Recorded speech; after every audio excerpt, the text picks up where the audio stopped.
Ciao Gnari, bentornati questa volta non a casa ma nel giardino del Barba, in esterna perché voglio mostrarvi come ho trasformato questo classico barbecue della Weber in un vero forno a legna da pizzeria, grazie al nuovissimo kit di Fiesoli Art di cui trovate il link in descrizione.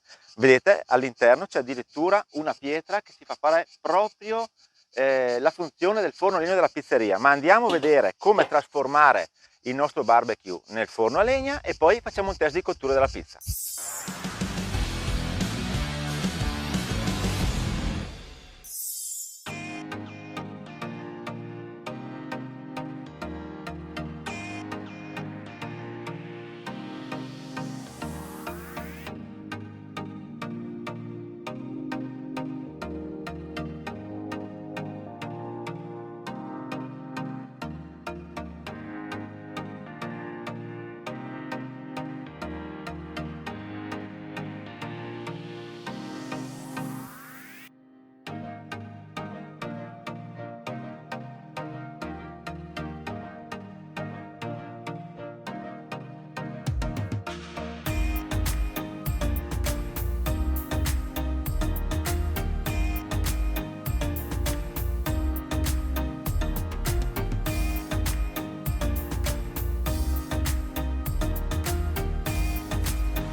Eccoci ragazzi alle conclusioni, siamo qua oggi peraltro con un ospite, c'è Mila che...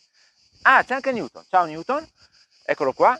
E quindi abbiamo visto come abbiamo trasformato il nostro Weber in un vero forno per pizza e le pizze sono uscite fantastiche, maculate, ben cotte, non bruciate e con un prezzo bassissimo, 180 euro, possiamo prendere questo kit da Fiesoli, secondo me ne vale la pena per avere un 2 in 1 fantastico, barbecue per la carne e barbecue forno pizza fantastico ragazzi. Cosa devo dirvi? Il Barba vi saluta, la Mila vi saluta, saluta dai, ciao e alla prossima!